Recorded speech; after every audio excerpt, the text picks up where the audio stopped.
Good morning from Amber Cove. As we pull into the port, we already noticed that the Holland America ship, New Amsterdam, has beat us in. And we slowly back into the port. And they do this very slow on purpose. And we've been on a ship, a Carnival ship, that was coming in a little too fast and actually ran into another Carnival ship. And that made the headlines of the news for a while. But yep, we were on that ship. So we know firsthand what a little wind and a little too much speed will do. But slow and sure, we pull into the port.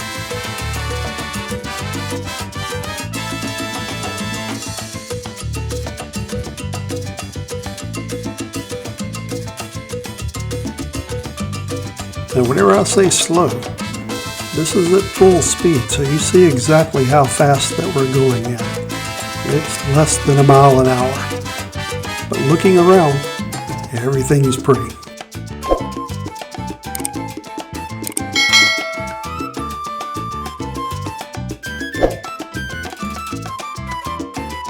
I am usually up early, and one of the things I like doing is walking around and looking at the cabin decorations on the different doors. Some of them are pretty funny and definitely will help you find your own cabin in the sea of doors in the hallway. And it is time for Port Day breakfast. This breakfast is designed to get you in and out pretty quick. They have some that they say will get you out in 25 minutes. But we were in no hurry. The ship had already docked. We were letting the crowds die down before we got off the ship. So no hurries for us.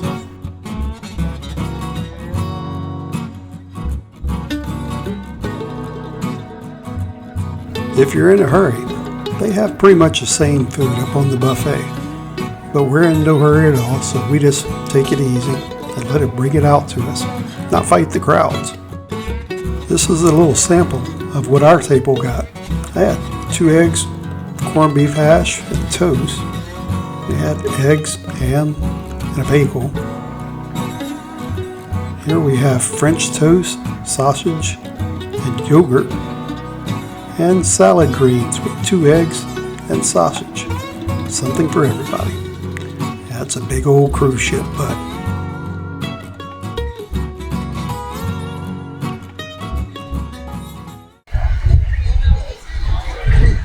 this is Amber Cove. As soon as you get out of the duty-free shop, you can come straight ahead, and they have private tours that you could take from locals. So it's a good bit less price. We did a tour. We booked it through this company, Shore Excursions Desk. 6 people, $39 each for a 3-hour trip. So much less than on the ship. And now we're going to go shopping around, and we'll meet our tour in about 30 minutes or so.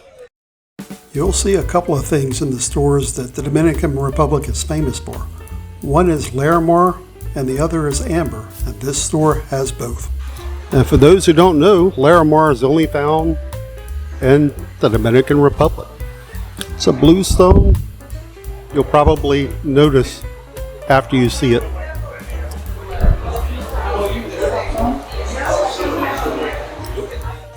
The blue stone is said to remind people of the Caribbean waters.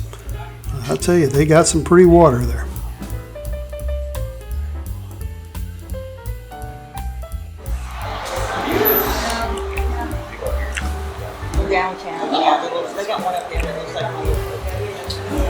The Dominican Republic is also known for amber. You'll see that mixed on this necklace, both amber and Larimar.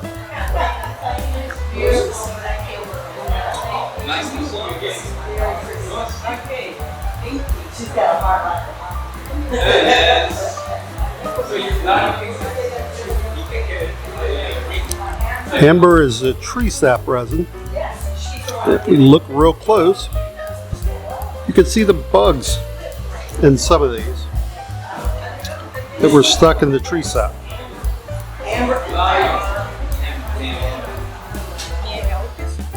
These are some samples where you could really see the bugs embedded in them. And right at the port, there's a mock-up of how the amber is found in some cases, and a little history. In every direction you look, there's pretty flowers to look at purples, reds, pinks, all different colors right at the port, and a koi pond.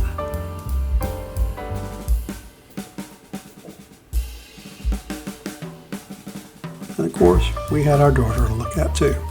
She's pretty awesome. These cars were for hire at the Rum Factory. They had the drivers lined up, and if you wanted, they could take you for a tour around the area after you take the rum tour. We didn't take it because we already had transportation arranged, but that would be pretty cool as a riding around in a convertible.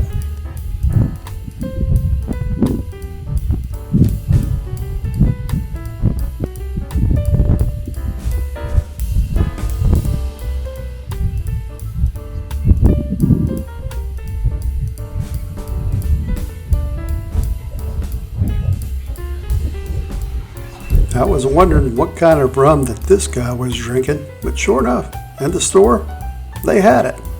Yeah, that muscle rum right there. Didn't work on me though. It's not any bigger. The Rum Factory tour was excellent, and they kept pouring the rum, one after the other. We must have had a dozen shots or so within 30 minutes. You are entering our aging warehouse. Fuma, luz y flash de cámara. A plant whose extracted juices give birth to the spirit known as rum, the most noble and ancient spirit known to date. The Dominican Republic distinguishes itself with an elaborate blend of elegant aromas and well-defined body, where wood provides an almond-like color, creating a magnificent combination with a Caribbean sunset. Upon its development in the Caribbean, by 1600 in the British colony of Barbados, we can find evidence that already had a rum distillery. The popularity of rum quickly spread to the British colonies of North America, establishing the first distillery in what is currently known as Boston, Massachusetts in 1661. In only a few years, the manufacture of rum became the largest, most prosperous industry in colonial New England.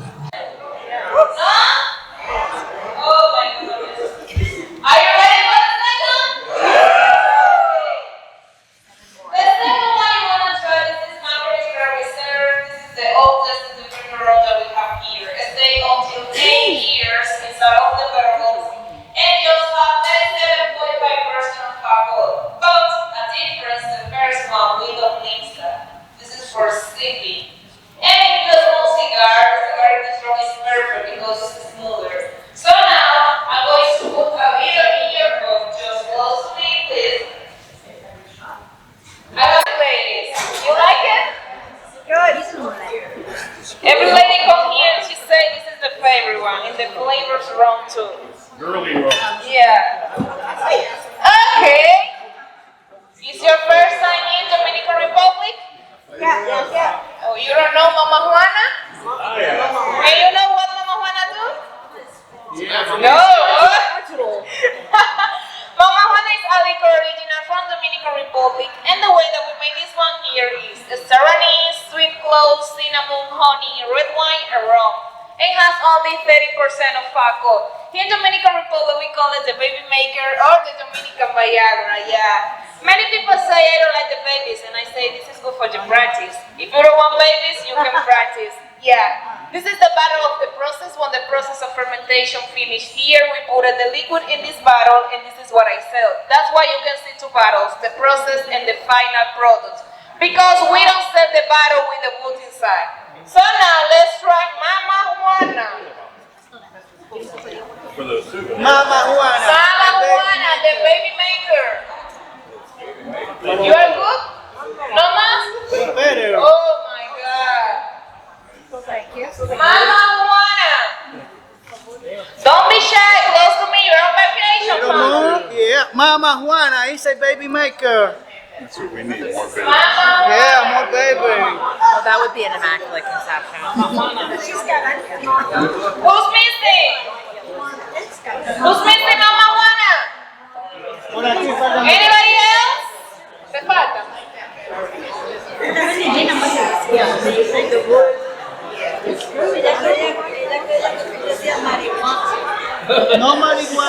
Mama Juana. Somebody more?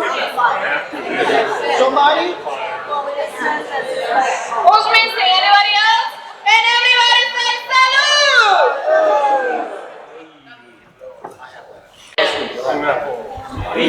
Pineapple piña. This is sweeter. It smells like pineapple. The flavors from are sweeter. Close, don't be shy. We call piña. Piña. Piña. Pineapple piña. Really good. And this one. Mucha piña. Piña. Pineapple. Anybody else? Oh, welcome back. Me falta. Piña. Who's missing pineapple? Somebody else? Yeah. And cold is better. And only after about a dozen shots or better, we are out of the liquor factory and going to the store to see what all they have in here. So we'll try it. I already feel like I caught a little buzz off of all that. Who'd have thought? Dozen shots in about less than an hour. Little sample of the rum and prices. This particular rum, $3. So it's pretty cheap. $4 for that one. Going up, $14. $10. Cinnamon Heat. I reckon this is trying to compete with Fireball. $15 a liter. And going over. This one doesn't have a price, so must be the top of the line. And then up top, some of the more expensive rums, or actually gin. $42. And the most expensive that I see here, $65. Of course, after the Rum Factory, the next thing on our itinerary is a church. So yeah, we go into the church smelling like a brewery. But yeah, it was a nice tour of the church. I enjoyed it. We left a couple dollars in the plate.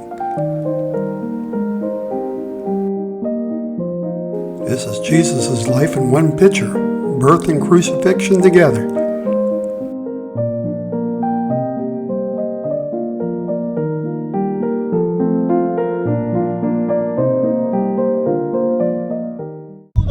Me, King Fernando and Queen Elizabeth. And Juan Pablo Duarte and Gregorio Luperón founded our state. How you can see, all our buildings are Victorian steel in combination with the glory. If you want to make a beautiful picture in the middle, it's okay. And you paparazzi. Please. Welcome home. We are a chocolate factory.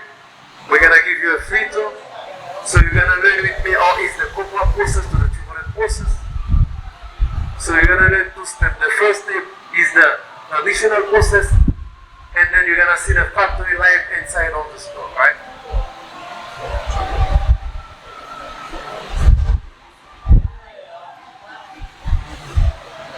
So we are here in this place now. Traditional process and factory life. You're gonna learn with me how to do the harvesting process, and after we're gonna do the fermenting process, and after that they do the drying process. They put the cocoa bean under the sun for some days, and then to do the drying process, if the sun is sunny, so you're gonna have the drying process more fast. And after they do the roasting process, they roast the cocoa bean, and then to have a better flavor. And after they do the winnowing process, and the winnowing process, you're gonna have the bean and you're gonna have the shell. It means with the bean they do the chocolate, and then with the shell they do tea. The tea have a lot of benefit. It's good for antioxidant natural. It's good for disintoxication the belly to be fit. It's also help with the blood pressure. It's also help if you have constipation problem. the first machine. This is our first machine. It's a Ben Mary, and the Ben Mary we put the cocoa ball inside and it's melt the cocoa. After we use the grinding machine, we put the cocoa inside of the grinding machine. We add sugar, milk, and other factories they put vanilla or other ingredient. And after we use the temperature machine, the machine she has side to her, and then This shirt definitely has a true saying on it.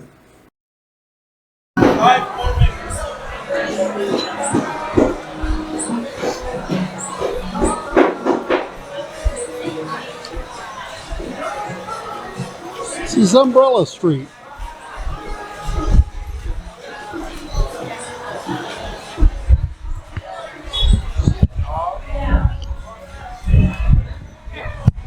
Umbrella Street in Amber Cove, Dominican Republic.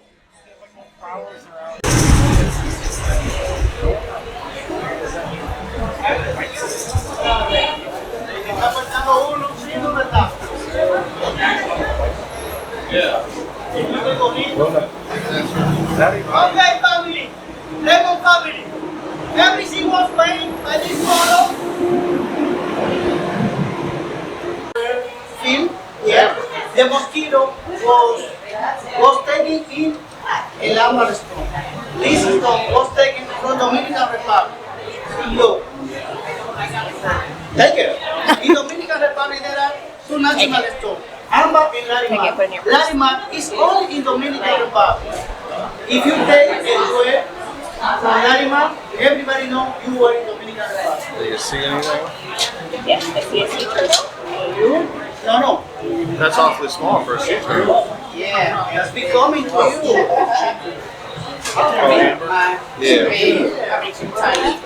No, take care. Thank you. What is this called? If you remember, our national drink is called Manawana. Mama Juana, yeah, Mama Juana. Mama Juana is a mix. It's raw with red wine, more raw, cinnamon, a little more again, and different kind of wood, and more raw. If you take a little raw, you have a baby. If you have sweet, take 2 shots from Mama Juana. Yeah? Rebel family, I got a song for you, please. And after our tour, we ended up at Diamonds International with these ladies. And of course, looking at the crown of light. What else would you get at Diamonds International? So one in our group ended up buying something and had to have it resized, which took a good while and made us a little late getting back on the ship. But luckily, the shopping guy was with us. So we were in good hands all the way back to the ship and made it with a minute to spare.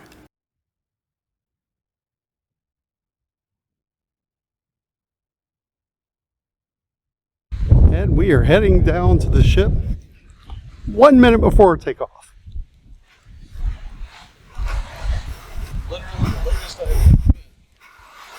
Yep. Latest we've ever been. Well, I've been one time later, but it was because of a late shore excursion. And as luck would have it, there were 16 people behind us waiting to get on the ship. We made it back just in time for another program.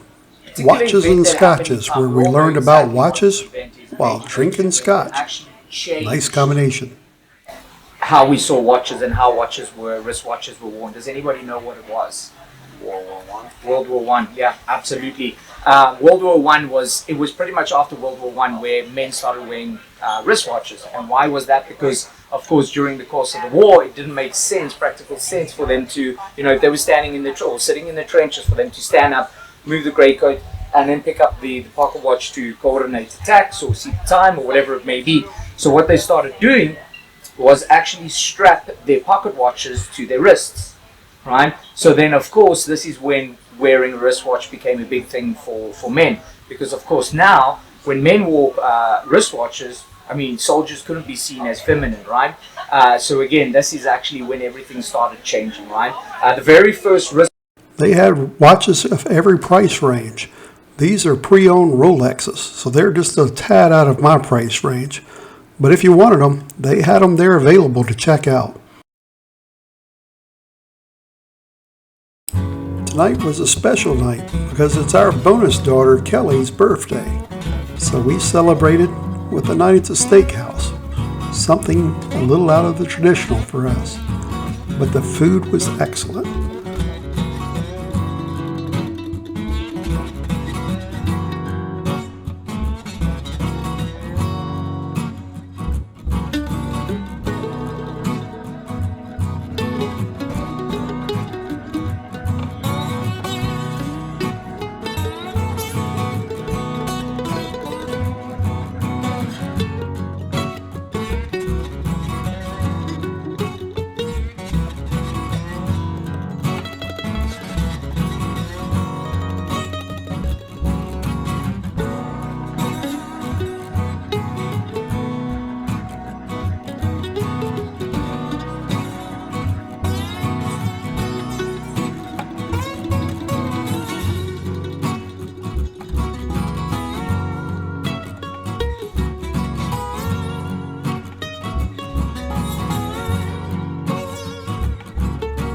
We started off with fancy butter. Yeah, it doesn't look fancy, but how do you put it on this stick? I gave up after a little bit and went ahead and just got a roll. And somebody's being all bougie with smoked oysters. Yes, sir. Yeah, they smell excellent. We have a lobster brown and dry shake and it's for so good. Set up, smoke the I had them last year. They look good. It smells like a campfire. You'll smell like smoke for the next 3 days. It will bring back memories of riding here. Exactly. Okay, this is pop pastry. In the middle is lobster butter and Hennessy cognac caviar. This. No smoke, so.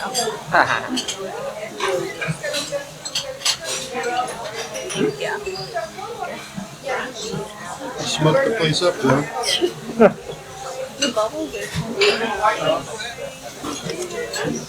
And this is lobster bisque, the best appetizer I had on the trip.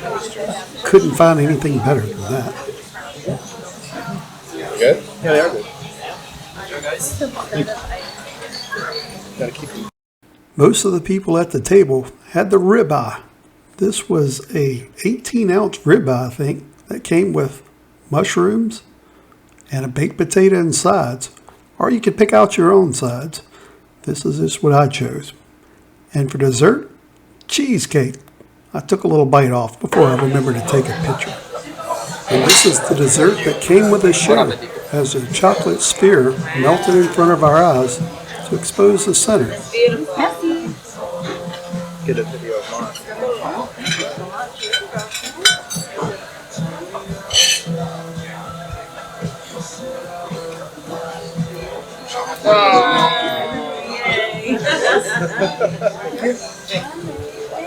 Kelly, look what's in some. I hope this video gives you some insight if you're planning on going on the Carnival Venezia. If so, be sure to hit the like and subscribe button to catch all the videos, as I'll be doing different things every day on this ship. Thanks for watching.